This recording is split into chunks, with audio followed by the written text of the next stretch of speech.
Hey, welcome back. So, today we are going to solve Leetcode question number 33. Search in rotated sorted array. There is an integer array nums sorted in ascending order with distinct values. Prior to being passed to your function, nums is possibly rotated at an unknown pivot index k, such that resulting array has become this. For example, 0, 1, 2, 4, 5, 6, 7 might be rotated at a pivot index 3 and become 4, 5, 6, 7, 0, 1, 2. Suppose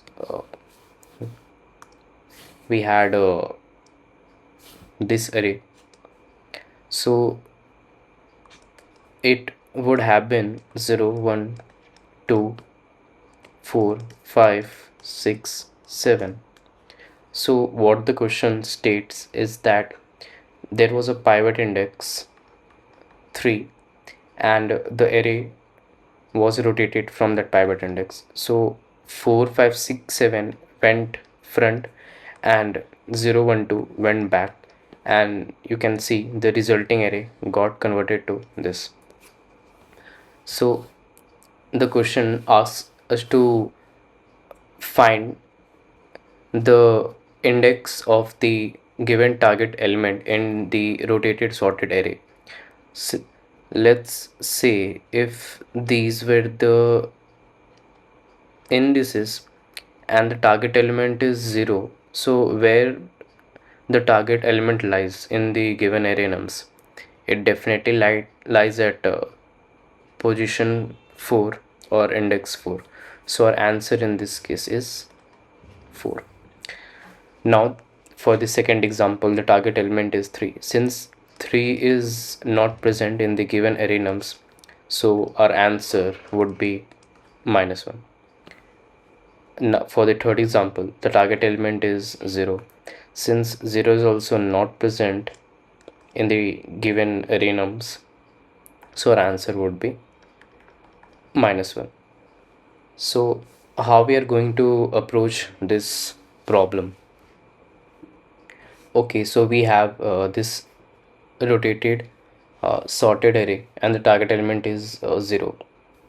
If we would have done a linear scan, or we can simply say iterated over the array once, so we would have got the position of the target element 0. Like we would be iterating 4, so checking if 4 is equal to 0, no. If 5 is equal to 0, no. 6 is equal to 0, no. 7 is equal to 0, no. 0 is equal to 0. So we would be returning answer as 4. But since the question asks us to get the solution in logarithmic runtime complexity, so how I can achieve that? If you observe carefully, the array nums follows a monotonic function. By monotonic, I mean it's rotated at some part, and also follows the it's sorted at some part and also in some part. So like basically this was actually a sorted array, but it's rotated. So the overall point is the array is still sorted, but has a pivot rotation, uh, and also follows monotonicity. So what we can do is, let's say we had a low pointer and a high pointer here, and we got mid as here. So we can check if the element at mid is equal to target.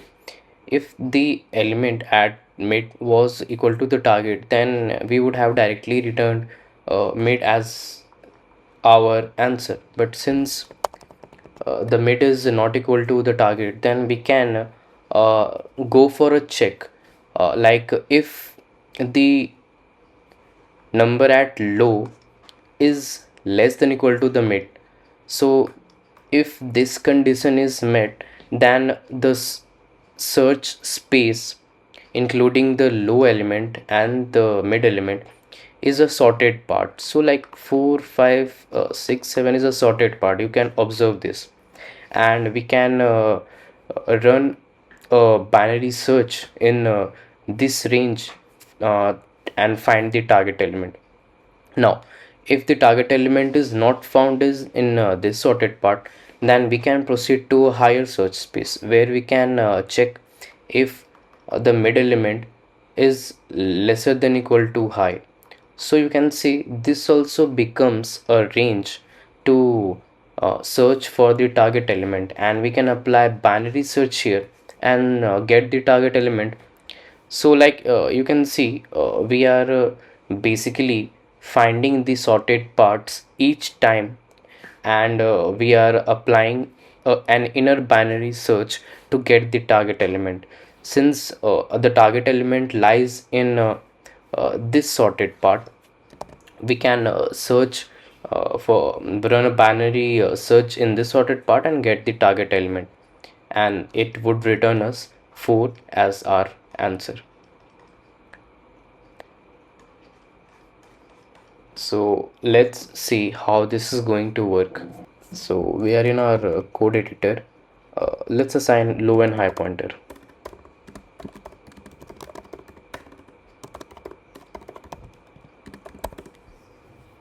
Also, let's store.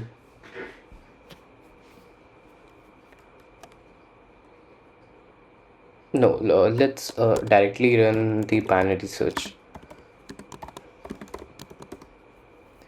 Now let's check. First, let's get the mid index, which is low plus high by 2, and store the element at mid index.